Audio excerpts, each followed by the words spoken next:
हाँ, गीता अध्ययन के सेशन में आप सभी का स्वागत, जहां हम राणा सर के साथ भगवत गीता के चौथे अध्याय को जानने का प्रयास कर रहे हैं। सर को प्रणाम और निवेदन कि आज के सेशन की शुरुआत करें। ओम वसुदेव सुतं देवं कंसचाणूरमर्दनम देवकी परमानंदम कृष्णं वंदे जगद्गुरुम। सभी को बहुत बहुत प्रणाम। हम गीता जी के चौथे अध्याय के 34वें श्लोक तक चर्चा कर चुके हैं। इससे पहले के श्लोकों में भगवान जी ने बताया कि हमें किस प्रकार अपने कर्मों को यज्ञों का रूप देना चाहिए ताकि जो हमारे कर्म हैं वे हमारे बंधन का कारण ना बने, यानी वो आगे से कोई संस्कार उत्पन्न ना करें, कर्म फल उत्पन्न ना करें, जिससे हमें बार बार इस शरीर को धारण करना पड़े या यूं कहीं आवक चक्कर में बंधे रहना पड़े। तो इसके लिए भगवान जी ने बताया कि हमें अपने कर्मों को यज्ञ का एक रूप दे देना चाहिए। और फिर उन्होंने यज्ञों के प्रकार बताए, 12 प्रकार के यज्ञ, परंतु आखिर में कहा कि इन सभी यज्ञों में श्रेष्ठ ज्ञान यज्ञ है। ज्ञान की प्राप्ति, अपने स्वरूप में स्थित होना। जब मनुष्य को यह ज्ञान हो जाता है, फिर उसके जो कर्म हैं वो बंधन का कारण नहीं बनते, सभी कर्म यज्ञ स्वरूप हो जाते हैं और ऐसा व्यक्ति मोक्ष की प्राप्ति कर लेता है। तो पिछले श्लोक में बताया कि यह ज्ञान हमें किस प्रकार प्राप्त हो सकता है। 34th में तो उसमें बताया कि एक योग्य गुरु के पास मनुष्य को जाना चाहिए, किसी भी साधक को या जिज्ञासु को, और उनके पास जाकर विनम्रता से उनसे ज्ञान की प्राप्ति का आग्रह करना चाहिए, प्रश्न पूछने चाहिए, उनकी सेवा करनी चाहिए। गुरु के भी उन्होंने लक्षण बताए कि किस प्रकार के लक्षण होने चाहिए। ज्ञानी होना चाहिए जिसे शास्त्रों का ज्ञान हो, तत्व का ज्ञान हो, तत्वदर्शी भी ही, जिसने तत्व का दर्शन कर लिया हो, जिसने उस सत्य को अनुभव किया हो। तो ऐसा व्यक्ति ही आपको तत्व का ज्ञान करा सकता है, वो ज्ञान जो आपको कर्म बंधनों से मुक्त कर देगा। और यह बताकर कि यह ज्ञान गुरु से कैसे प्राप्त करना है, अब उस ज्ञान की भगवान जी आने वाले श्लोक में प्रशंसा करते हैं। तो इससे पहले कि हम उस पर चर्चा शुरू करें, आशु बहन से अनुरोध के श्लोक पढ़ते हैं।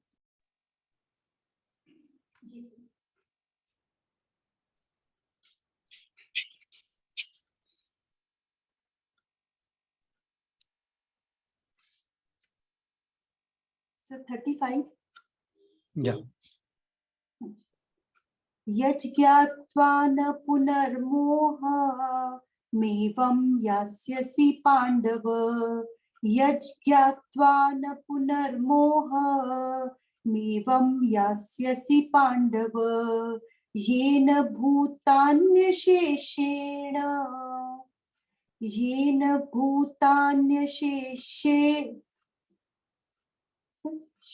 शेषेण। ठीक है, बिल्कुल ठीक है। शेषेण द्रक्ष्यस्यात्मन्यथो मयि। द्रक्ष्यस्यात्मन्यथो मयि।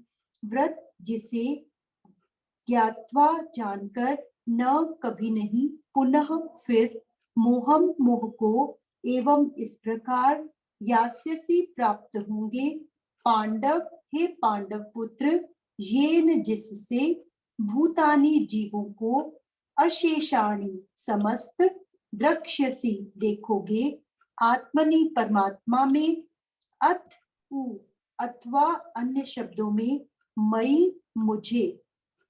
स्वरूप सिद्ध व्यक्ति से वास्तविक ज्ञान प्राप्त कर चुकने पर तुम पुनः कभी ऐसे मोह को प्राप्त नहीं होगे, क्योंकि इस ज्ञान के द्वारा तुम देख सकोगे कि सभी जीव परमात्मा के अंश स्वरूप हैं, अर्थात वे सब मेरे हैं।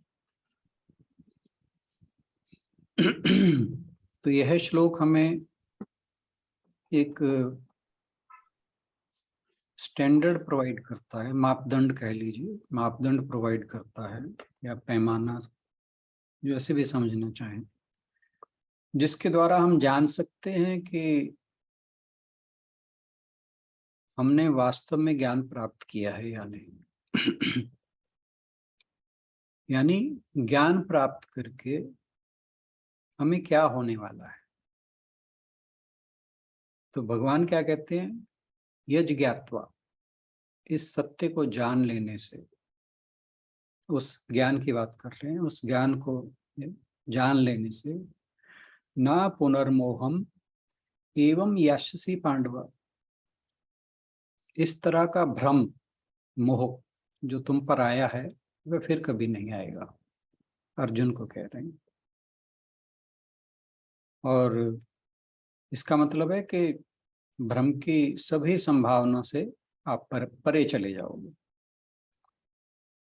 जो सत्य का ज्ञान है वो मोह की संभावना को भी नष्ट कर देता है। अब यहाँ मोह की बात किस तरह से आ रही है? क्यों कि अर्जुन को अपने स्वजनों को देखकर मोह हो आया है कि ये मेरे स्वजन हैं, अगर मैं इनसे युद्ध करूंगा तो मुझे ऐसा ऐसा होगा। कहीं वो कह रहा है मुझे पाप लगेगा, कभी कह रहा है कि मुझे धर्म की हानि होगी, कभी कहता है संतानें वर्ण संकर होंगी। बहुत तरह के वो अपने तर्क देता है कि मुझे यह युद्ध क्यों नहीं करना चाहिए। तो वह पूरी तरह मोह से ग्रस्त है। और फिर दूसरे अध्याय के 7वें श्लोक में शायद वो इस बात को खुद मान जाता है, कार्पण्य दोषोपहत स्वभाव पृच्छामि त्वाम धर्म सम्मूढ़ चेता यच्छ्रेष्यानिश्चितं ब्रूहि तन्मे शिष्यस्तेहं शाधि माम त्वाम प्रपन्नम्। कि मैं ठीक और गलत, क्या उचित है और क्या अनुचित है, पृच्छामि त्वाम धर्म सम्मूढ़ चेता, वो जो मूढ़ वर्ड आया है वो मोह के लिए आया है कि मैं मोह से ग्रस्त हो चुका हूं और इसलिए आप निश्चित रूप से मेरे कल्याण का मार्ग बताएं। वो खुद मान चुका है कि वह मोह से ग्रस्त है। और भगवान जी ये कह रहे हैं कि जब यह ज्ञान मनुष्य के हृदय में प्रकाशित होता है, फिर जो ये भ्रम है या मोह है यह फिर कभी नहीं आता। अब इस ज्ञान को प्राप्त करने के बाद क्या होगा? पहली बात कि इस ज्ञान को प्राप्त करने से मोह नष्ट हो जाएगा, मोह की सभी संभावनाएं नष्ट हो जाएंगी। उसके बाद कहा कि ये हमारी ये ज्ञान जो है हमारी दृष्टि को पूरी तरह बदल देता है। ये हमें दुनिया को देखने का एक नया तरीका देता है। येन भूतानि अशेषेण, के उस ज्ञान से भूतानि मतलब पूरी दुनिया, अशेषेण बिना किसी अपवाद के, यानी कोई एक्सेप्शन नहीं है इसमें, बिना किसी एक्सेप्शन के जो तुम्हें पूरी दुनिया है, द्रक्ष्यस्य आत्मनि, के अपने अंदर अपने स्वयं में ही तुम पूरी दुनिया को देखोगे। उसके बाद का अथोमयी, और मुझ में भी वही देखोगे, जो तुम अपने में देखोगे वही मुझ में देखोगे। तो यानी कि मैं और तुम और ये दुनिया सब एक हैं, सबका आधार एक है। तो जब यह ज्ञान हमारे अंदर प्रकाशित होता है, फिर हम दुनिया को किस तरह से देखते हैं वो भगवान जी बता रहे हैं। तो जो मैंने कहा था कि ये एक पैमाना हमारे लिए तय करता है, तो वो पैमाना क्या है कि हमें ज्ञान हुआ है कि नहीं। पहली बात तो कि हमारा मोह नष्ट हो जाएगा। दूसरी बात कि हम जो स्वयं हैं अपना स्वरूप तो देखेंगे ही देखेंगे, उस स्वरूप में पूरी दुनिया को देखेंगे। वही जो हमारे अंदर है वही पूरी दुनिया में दिखेगा। और वही जो सारे जो मुझे खुद में दिखता है, जो पूरे संसार में दिखता है, वही भगवान जी कहते हैं अथोमयी मुझ में भी दिखाई देगा। तो यहाँ सिर्फ प्राणियों की बात नहीं होगी, जड़ चेतन। आदि शंकराचार्य जी लिखते हैं, ब्रह्मा से लेकर घास के एक तिनके तक जो पूरा जगत है, जड़ चाहे चेतन, वो सब जब तुम्हें ज्ञान हो जाएगा तो वो तुम्हें अपने आप में और उस ईश्वर में, उस भगवान श्री कृष्ण में वो समय नजर आएगा। तो इस तरह से हमारा जो आध्यात्मिक विकास है, जब ये ज्ञान प्राप्त हो जाता है तो फिर जो आपस का अलगाव है उसकी भावना नष्ट हो जाती है।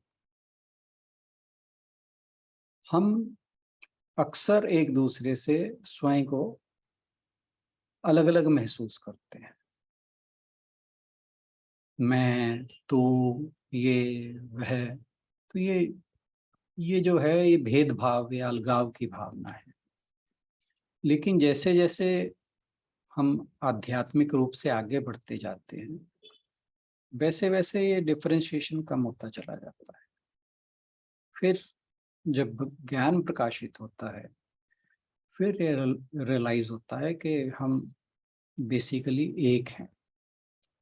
और जब हमें यह ज्ञान होता है कि हम सब एक ही हैं, इसका मतलब ये है कि हम ज्ञान को प्राप्त हो चुके हैं। तो उस ज्ञान को धारण करके फिर अज्ञान में नहीं पड़ता मनुष्य। वह ज्ञान जो गुरु को नम्रता पूर्ण समर्पण करने से, गुरु की कृपा से प्रकट होता है, फिर व्यक्ति अज्ञानता में वापस नहीं आता। मनुष्य के अंदर दिव्य दृष्टि उसे अनुभव करता है, और उस दिव्य दृष्टि के कारण उसके थ्रू जो भी नए कर्म पैदा होते हैं वो सब भस्म हो जाते हैं। और जब सब जगह सब कुछ एक ही दिखाई देता है, फिर ना तो दुख रहता, ना ही भ्रम रहता। क्योंकि जहाँ मोह का अंधकार है वहाँ राग द्वेष है, अज्ञान है, भ्रम है, मिथ्याचार है। और जहाँ ज्ञान का प्रकाश होता है वहाँ अज्ञान नहीं ठहरता। वहाँ मोह से जो पैदा हुए विकार हैं वो भी नहीं ठहर सकते। यही ज्ञान की महिमा है। हम इसे एक बड़ी छोटी सी एग्जाम्पल से समझ सकते हैं कि मान लीजिए हम एक पार्टी में, कोई मान लीजिए आप अपनी वाइफ या हस्बैंड के साथ पार्टी में, आपके स्पाउस आकर आपको एक किसी व्यक्ति से इंट्रोड्यूस कराते हैं कि ये फला फला है, XYZ नाम का कोई व्यक्ति है। तो जब भी आप किसी नए व्यक्ति से मिलते हो तो झिझक सी होती है। You must have experienced this. लेकिन अगर वे आके आपको ये कहें, चाहे आपके हस्बैंड हो या वाइफ हो, कि ये फला फला रिश्तेदार का बेटा है, तो आप तुरंत उस व्यक्ति से जुड़ जाते हो। फिर आपके अंदर झिझक खत्म हो जाती है, एक जुड़ाव पैदा हो जाता है। फिर ये नहीं लगता कि ये बेगाना है। तो यानी हमारे अंदर और उस व्यक्ति के अंदर जो झिझक थी या अलगाव की भावना थी, वो खत्म हो जाती है। तो इसी प्रकार जो एकत्व में स्थित हो जाता है, फिर उसे ना मोह रहता है ना शोक रहता है। ईशोपनिषद में आता है कि पूर्ण ज्ञान संपन्न होने के कारण जिस मनुष्य के अंदर यह परमोच्च चेतना जाग गई है,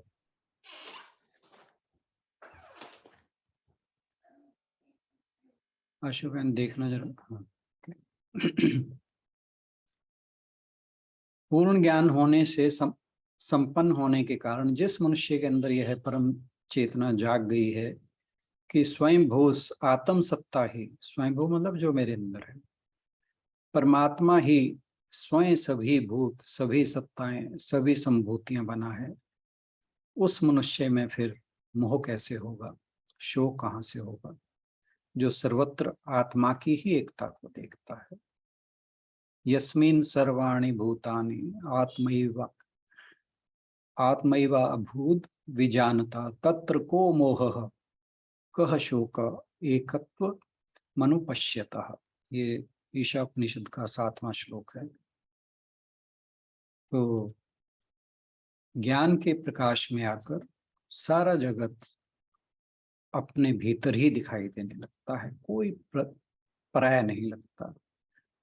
सब में एक ही परमेश्वर, और परमेश्वर में ही सब मिले जान पड़ते हैं। और जब मनुष्य को आत्मा का ज्ञान हो जाता है, ईश्वर के सत्य का एहसास हो जाता है, अनुभव हो जाता है, फिर भ्रम नहीं रहता। बाइबल में जीसस ने कहा है कि love the Lord your God with all your heart, with all your soul and with all your mind, and love your neighbor as yourself। तो जब कोई व्यक्ति अपने भीतर ईश्वर के इस प्रेम को अनुभव करता है, वो सभी से ही प्रेम करने लगता है। आप देखिए कि हमारे जो लोगों से मित्रता या शत्रुता अपने मन में होती है, उसका आधार क्या है कि फला व्यक्ति से हमें कुछ सुख मिलेगा या हमारे लिए वह कोई हानि का कारण बनेगा।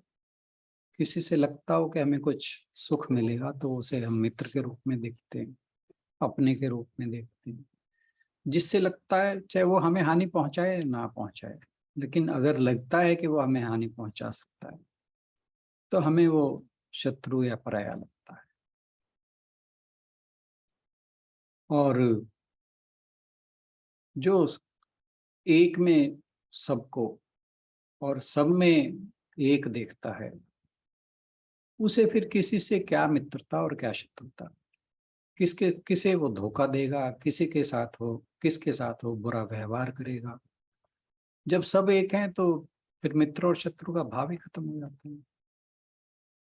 राम भक्त हनुमान जी क्या कहते हैं, सिय राम मैं सब जग जाना, करूं प्रणाम जोर जुग पानी।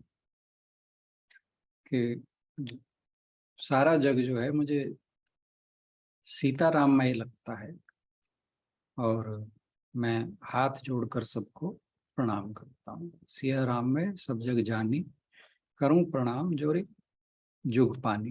पानी यहाँ हाथ के लिए यूज हुआ है। तो अब ये जो अलगाव की हम बात कर रहे हैं, अभी तक तो हम व्यक्तियों से अलगाव की बात कर रहे हैं। अब अगर इसको थोड़ा और एक्सपेंड करें, पौधों में, पत्थरों में, जानवरों में, जब हम ज्ञान के जब ज्ञान हमारे अंदर प्रकाशित होता है, फिर ये डिफरेंसेस हमें दिखाई नहीं देते। सब कुछ ऐसे लगता है कि सब कुछ एक दूसरे से जुड़ा हुआ है। ये पौधे, पेड़, जानवर, कोई भी चीज अलग नहीं है। ऐसे लगता है कि केवल एक ईश्वर है जो तरह तरह से प्रतिभासित हो रहा है, तरह तरह से मैनिफेस्ट हो रहा है। और यही ज्ञान प्राप्त करने की भव्य दृष्टि है। अगर आप आज के दुनिया में देखें तो बहुत बदलाव आ रहा है। आज से कुछ दशक पहले या 100 साल पहले की बात करें अगर, तो आप पाएंगे कि दुनिया में बहुत रेसिज्म था। बहुत संघर्ष किया लोगों ने इस रेसिज्म को दूर करने के लिए। नस्लीय भेदभाव था, जातियों के अंतर थे, बहुत सारे डिफरेंसेस थे। हमारे यहाँ पर ही देखिए छुआछूत कितना था। गांधी जी ने इसके ऊपर कितना काम किया। हमारे जो और स्वतंत्रता सेनानी थे, उन्होंने कितना लोगों को आपस में जोड़ने का प्रयास किया, जातियों का भेद मिटाया, अनटचेबिलिटी को दूर किया, धर्म के साथ जो भेदभाव थे उन्हें समाप्त करने की कोशिश की। और अब आप देखें तो कितनी संस्थाएं ऐसी हो गई हैं जो पशु पक्षियों के भी इस बात का ध्यान रखती हैं कि उनके साथ कोई गलत ना हो। तो दिस इज ह्यूमन एवोल्यूशन। ये वास्तव में एवोल्यूशन है कि मानव जो है वो विकसित हो रहा है। उसे जो एकत्व है, जो हमारे शास्त्र उपनिषद जिसकी बात करते हैं, हमारे वेदों में लिखा है वसुधैव कुटुंबकम, तो ये भाव जो है धीरे धीरे विकसित हो रहा है। कथा उपनिषद में आता है कि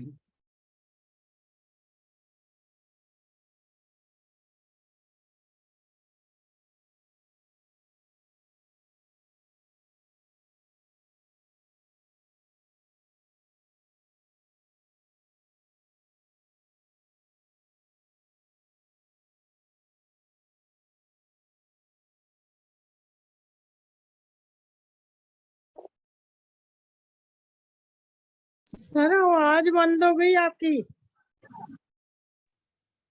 सर के नेटवर्क में प्रॉब्लम हुई होगी।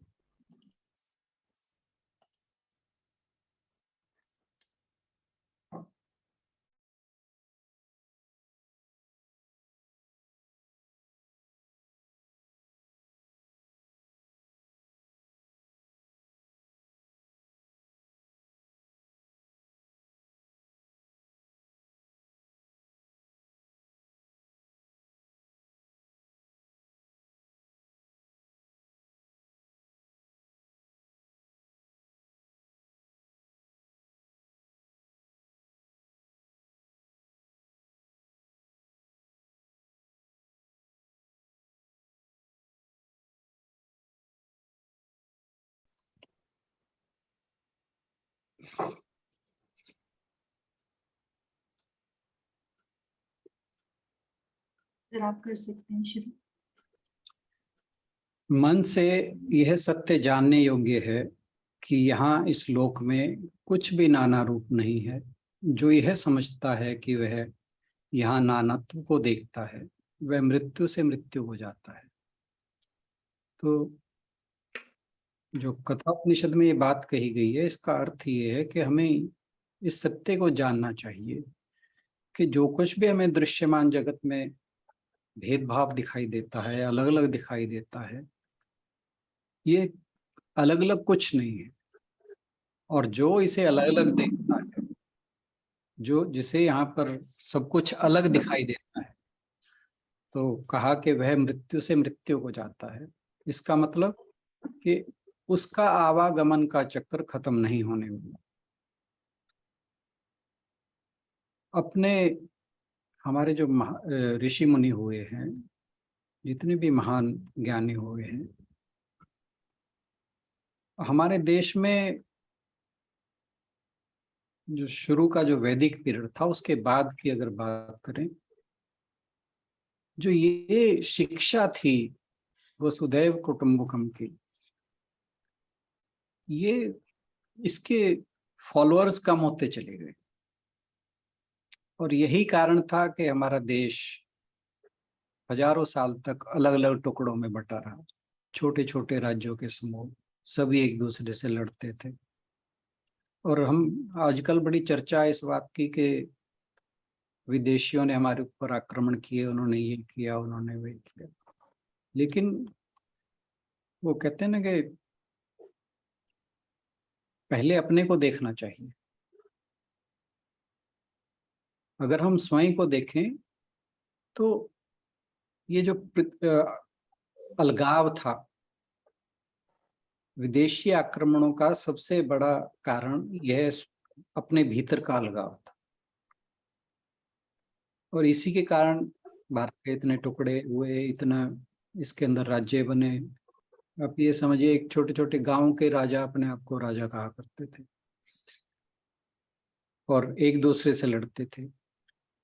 जब हमारे यहाँ विदेशी आक्रांता आए तो हुआ क्या कि जो हमारे अपने थे वो जाकर उनसे मिल गए।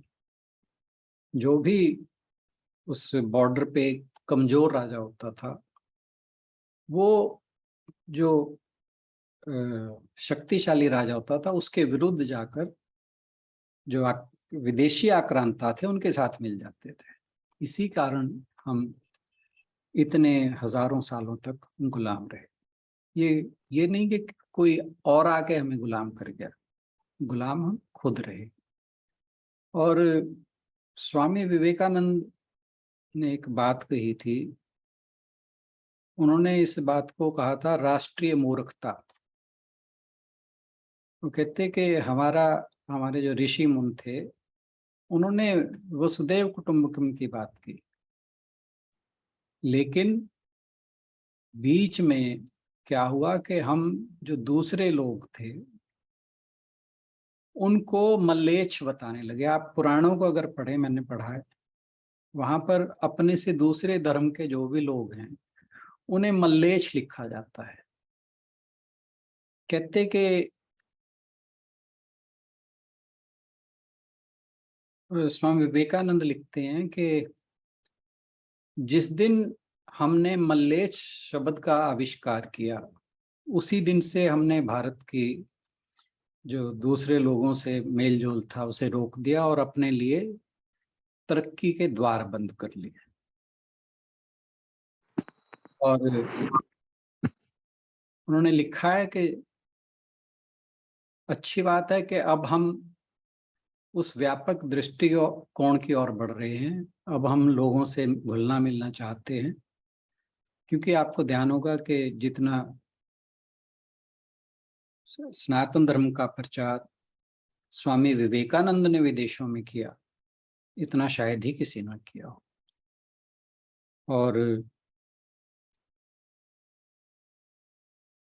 जब हम हर जगह एक ही इंसान को देखते हैं और करुणा का भाव हर एक पर रखते हैं, तो फिर होगा क्या कि हम एक दूसरे की मदद करने के लिए आतुर हो जाते हैं। और जब हम एक दूसरे की मदद करने के लिए आतुर होते हैं, फिर शत्रुता का भाव स्वतः ही समाप्त हो जाता है। आप सोचिए कि कितना सुंदर विचार है कि शत्रुता का भाव ना हो और हम एक दूसरे के लिए हाथ बढ़ाते चले।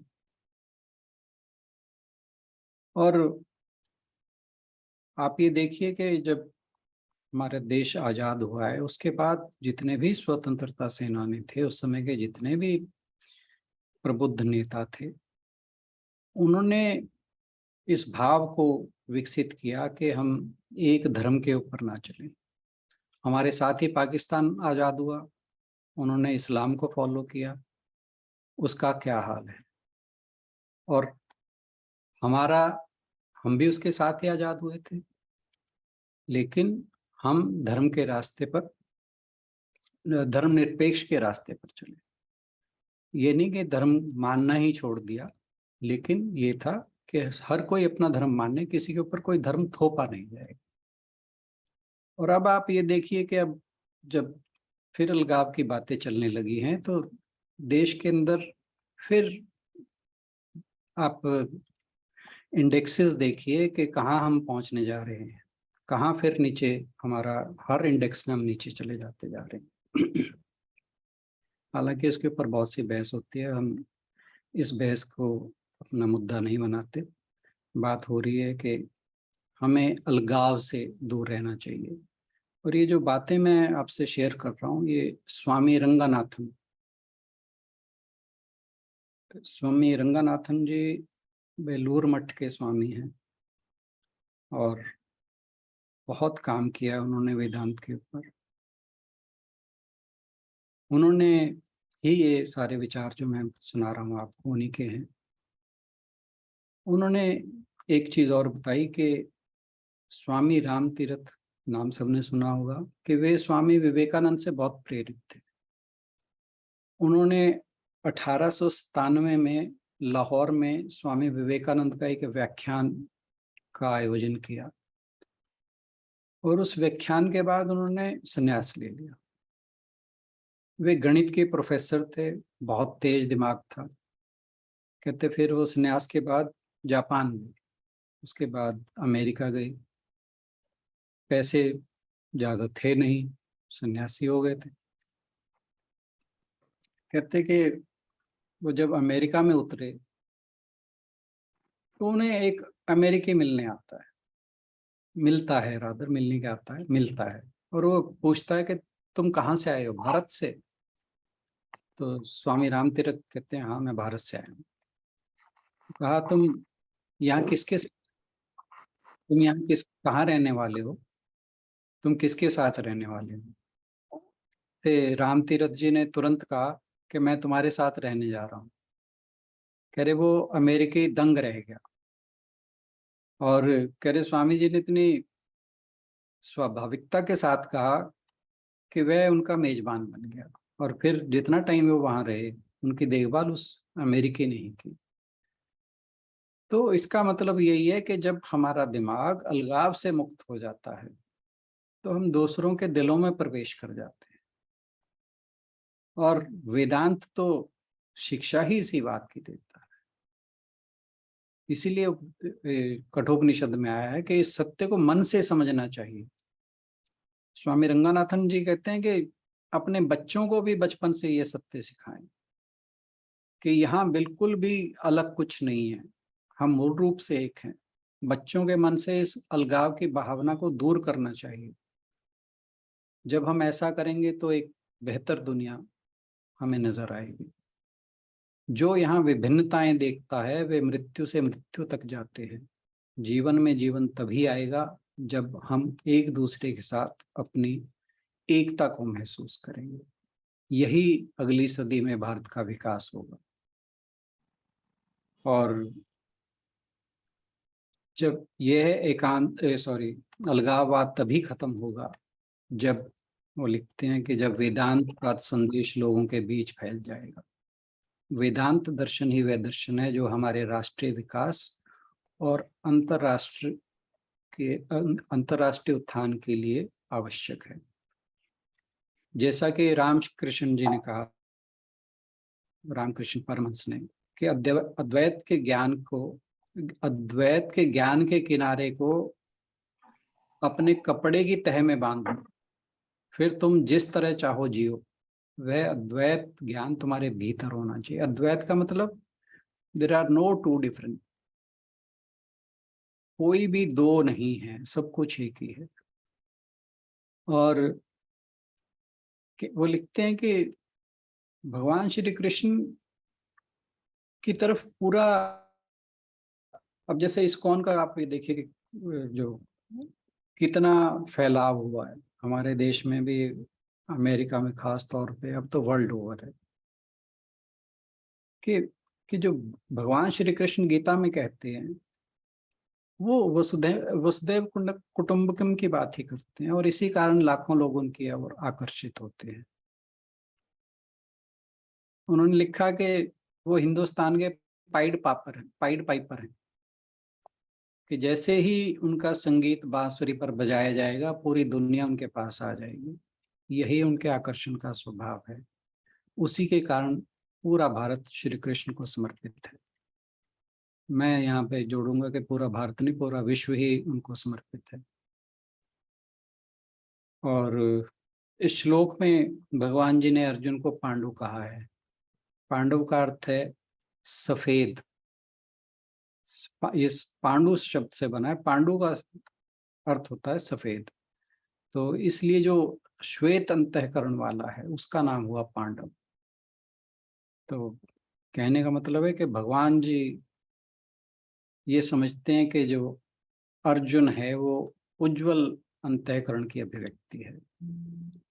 तो इसलिए इस ज्ञान को प्राप्त करने के बाद कि हम कौन हैं, इस संबंध में हमारा मोह या भ्रम, दुनिया के साथ हमारा क्या संबंध है, हमारे कर्तव्य क्या हैं, क्या अच्छा है क्या बुरा है, इन सभी सवालों का जवाब हमें इस श्लोक और उसमें जो बताया गया ज्ञान है उसके माध्यम से समझ आता है।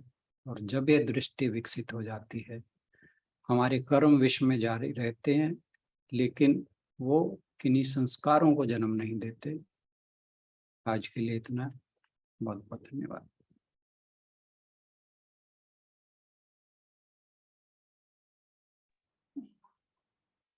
धन्यवाद राणा सर। अब अगर चाहे तो आप अपना प्रश्न ले सकते हैं अंजलि जी। सर मैं ये मेरा था पूछना कि सुनने आपने बताया, सुना, समझ आ गई, पर ऐसा महसूस नहीं होता, नहीं हुआ मुझे कि जो सामने वाला है और ज्ञान है कि हाँ हम सब में एक ही स्पिरिट है, लेकिन सब अलग अलग दिखते हैं सर, एक नहीं दिखते। सही बात है। ये एक मतलब पता नहीं किस लेवल पे जाके होगा। मैं ये पूछ रही थी क्या हमारे ग्रुप में किसी को भी ऐसा फील होता है कि आ, हम एक हैं? मतलब मुझे नहीं हुआ सर। दिख मेरे को लगता है आंखें शायद इस चीज की सबसे बड़ी दुश्मन है, क्योंकि वो अलग आकृति तो दिखती है, जो आकृति दिखती है इंसान तो वही परसीव करता है फिर। बिल्कुल ठीक बात है। आप तो ये देखिए कि ये बुद्धि कब जागृत होती है, ये विवेक कब जागृत होता है। ये श्लोक तो पढ़िए ना आप दोबारा एक बार। इसमें क्या लिखा है कि जब यह ज्ञान, आत्म स्वरूप का ज्ञान जब आपके अंदर विकसित हो जाता है, प्रकाशित हो जाता है, फिर आप मोह से ग्रस्त नहीं रहते। तो ये आइदर वे है। आप मोह से ग्रस्त हैं तो इसका मतलब अभी ज्ञान नहीं उत्पन्न हुआ। अगर ज्ञान उत्पन्न हो गया है तो मोह से ग्रस्त नहीं होंगे। ज्ञान नहीं उत्पन्न हुआ, इसका मतलब जब तक ज्ञान उत्पन्न नहीं हुआ तब तक मोह हमारे अंदर अभी है। अब ये सोचें कि क्या यही हमारी परिणति है?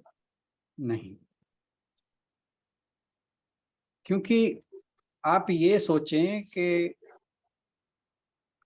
क्या आप हमेशा से ही ऐसे, क्या आपके अंदर कोई चेंज नहीं आया दूसरों को देखने के प्रति? ठीक है, दूसरा अब भी अलग दिखता होगा। क्या जो आपकी पहले, आज से 10 साल पहले की बात करो, जो आपका विजन दूसरों को लेके पहले था, क्या अब भी वही है? अगर उसमें तो उसमें सर चेंज है। एक मिनट, अगर उसमें आपको कोई चेंज लगता है तो फिर इसका मतलब है you are on the right path. और अगर आपको लगता है कि कोई भी चेंज नहीं है तो इसका मतलब ये है कि you have still a lot of work to do. मतलब आप ये समझिए कि जो यहाँ पर टीचिंग्स दी जा रही हैं कमी उनमें नहीं है, कमी हमारे अंदर है। लेकिन उसके साथ साथ हमें सिर्फ अपनी कमियां नहीं देखनी, हमें आगे का रास्ता देखना है। आप ये देखिए कि कुछ तो कारण है कि आप रोज शाम को यहाँ पे आके बैठते हैं। ये मैं तो एक ही बात कहता हूँ कि हमारे पूर्व जन्मों के बहुत बड़े संस्कार हैं जो हम यहाँ से जुड़े हैं, और यहाँ जुड़ना ही इस बात का और इशारा करता है कि हम आगे बढ़ रहे हैं और आगे बढ़ेंगे। तो जो नेक्स्ट श्लोक आएगा ना, आपको उसमें और चीजें क्लियर होंगी। जो आपकी जो मनोदशा है इसमें मेरे ख्याल से थोड़ी इम्प्रूवमेंट आएगी नेक्स्ट श्लोक के अंदर। वो इन्हीं बात। इम्प्रूवमेंट तो और वो इम्प्रूवमेंट भी जो है वो भगवान जी ने की है। मैं कहती हूँ कि भगवान जी ने ऐसे सरकमस्टांसेस बनाए हैं। ये जो सरकमस्टांसेस हुए कि कोई डिस्टरबेंस नहीं है, काम बहुत कम है, बच्चे अपने अपने जगह पे हैं। अगर बच्चे यहाँ होते तो मैं उनके कामों में उलझी होती, है ना। बिल्कुल तो ये तो इसमें मेरा कंट्रीब्यूशन नहीं है सर, ये तो भगवान जी ने सब मतलब वो कर दिए ऐसे सरकमस्टांसेस कि मेरा बेटा आर्मी में है, उसको तो अलग ही रहना है ना। वो तो जहाँ पोस्टिंग होगी वहां रहेगा, और जहां वो रहेगा उसकी वाइफ को उसके साथ ही रहना चाहिए, और वो उसके साथ ही है। दया है भगवान की, बेटी अपने घर में, मैं यहाँ, और काम बहुत कम कि मेरा ध्यान इस तरफ लग गया कि अगर मेरे को दूसरे दूसरे काम होते, बच्चे होते, चै पै कर रहे होते, तो मेरा ध्यान उस तरफ चला जाता, है ना। बिल्कुल ठीक। तो ये तो भगवान जी ने किया है, इसमें मैंने नहीं किया। भगवान जी ने मेरे को ये